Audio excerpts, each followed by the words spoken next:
were keeping a close eye on the event when they noticed the rats sneaking a key shaped like a squirrel's head out of the time capsule.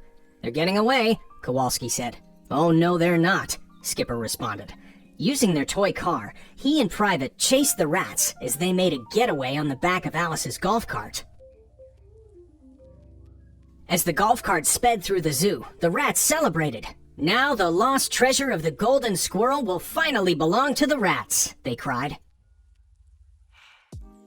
Private drove close enough to the golf cart for Skipper to snatch the key away from the rats, but the rats fought back, and the king rat managed to retrieve the key. As the king rat cheered, he was knocked in the head by a lamp, and the key flew through the air. King Julian was in his habitat, scolding Maurice about the small balance left in his royal treasury. The king must have enough wealth and treasure to keep him 100% out of touch and oblivious to the needs of his common subjects, he declared, as the key fell into his coffee can. King Julian held it up to get a better look at it, just as the penguins scrambled in and tackled him. King Julian and the penguins wondered what to do with the key as they made their way to Fred the squirrel's tree. As they walked, Skipper asked Kowalski for an analysis. The promise of mystery, adventure, hidden clues, diabolical double crosses, and a thrilling climax that ultimately bashes us all over the head with a lesson about the importance of non-material possessions, reported Kowalski. "Who could say no to a good old-fashioned treasure hunt?" Skipper declared. Fred hurried down his tree when the group knocked on his door. "My granny's up in the tree trying to take a nap," he hushed. They asked him to look at the key, and he did, then scampered away. "We were hoping you could tell us something about it," they yelled after him. Just then, a flash of lightning and a clap of thunder revealed Granny Squirrel. She held up the key and said, "The lost treasure of the golden squirrel. You must find the treasure and destroy it." "Why would we go through all the trouble of finding that treasure if we're just going to destroy it?" asked Maurice. Granny Squirrel brought the group to the base of the obelisk and showed them hieroglyphics of villainous rats. "Because there are those with greed in their souls who will stop at nothing until they have the treasure," answered Granny Squirrel. Granny Squirrel put the key in the obelisk. It opened, revealing Marlene's habitat, their first clue to finding the treasure. As the gang headed toward Marlene's place, they didn't realize that the king rat and his goons were following their every move. As the penguins and lemurs searched Marlene's habitat, she asked what they were looking for. "Could be anything," Skipper replied. "Rico, solve this mystery." So Rico coughed up a chainsaw. Just as Marlene began to get angry, Kowalski knocked on a floor panel and a hidden spiral staircase opened beneath them. He fell down into the darkness. The group climbed down and found a chamber with squirrel symbols on the wall. Fred read the symbols to the gang, telling them that the path to the lost treasure of the golden squirrel was ahead, and to beware of deadly traps. As they traveled down the tunnel, the gang saw a map ahead. King Julian ordered Mort to deal with the booby traps protecting the map. He happily ran forward, triggering a series of deadly traps, but they all missed him. Once he reached the map and grabbed it, the room began to crumble.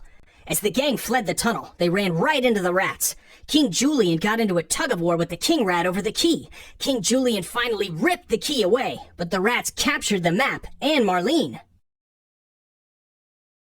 Just then, the ceiling fell between the gang and the rats, allowing the rats to escape down the tunnel with Marlene and the map. The gang headed back to the chamber, but it was a dead end. Skipper revealed that their only way out was through a booby trap in the form of a pipe spewing fire.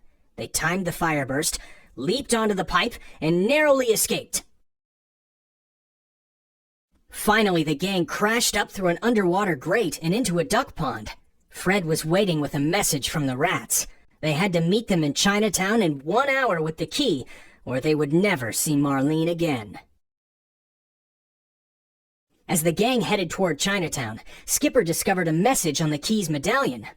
"Only the pure of heart will have the strength to see the truth," read Fred. Suddenly, Granny Squirrel appeared with a rush of wind, a flash of lightning, and a boom of thunder. "You must risk looking into the eyes of the squirrel. They know your deepest secrets, in your greediest desires. This is the curse of the treasure, she told them. Maurice was the first to get lost in the eyes of the squirrel, and his fantasy appeared before him. He was being waited on by an army of King Julians. He gleefully tossed gold coins and spat seeds at them. Kowalski was next. He fantasized about a giant electronically enhanced human brain that was being attached to his head.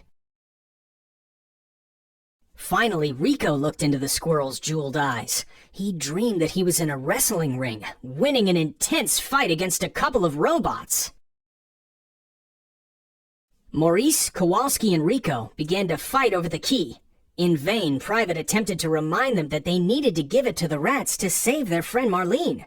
Suddenly, Granny Squirrel appeared again. "It's the curse," she cried.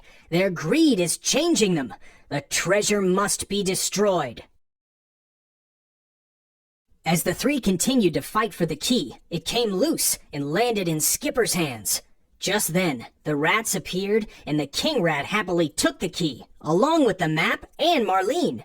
When he hit a brick on the wall of the alley, a secret door was revealed, and the rats were gone just as quickly as they'd arrived. The rats headed down a tunnel whose walls were covered with keyholes. As the king rat tried to fit the key into every hole, Marlene fell under the spell of the key. She fantasized that her habitat was beautifully redesigned and filled with guitar-playing otters. Suddenly, Marlene snapped out of her fantasy, greedily grabbed the key, and quickly inserted it into a hole that matched the symbol on the key. A hidden chamber was revealed, where a giant statue of a golden squirrel stood surrounded by gold, jewels, and treasures. As the rats dove into the treasure, the room began to shake. 2 platforms lifted from the floor, with Marlene on one and the rats on the other. Beneath the chamber, a pool of molten lava bubbled and boiled. The chamber door opened again, and Skipper, Private, Fred, and King Julian flew in, landing on Marlene's platform. "How could you have found us? We took the map," the Rat King cried. "Fortunately, we have photographic memory, a digital camera," Skipper replied, revealing a photo of the map. Once again, Granny Squirrel appeared. She dared everyone to look into the eyes of the squirrel to find the one pure of heart who could see the truth. So Skipper grabbed the squirrel and looked into its eyes. He dreamed he was shopping for missiles, tanks, and helicopters. "Woohoo!" he cried joyfully. Private was next to stare into the eyes on the medallion, and his fantasy involved lots of baby ducklings.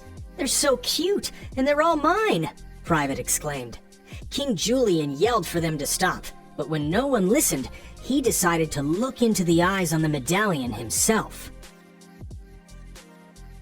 King Julian was surprised to find himself in his habitat on his own throne, surrounded by Mort and Maurice. "I get it. I see the truth," he declared. "I already have my greatest desire."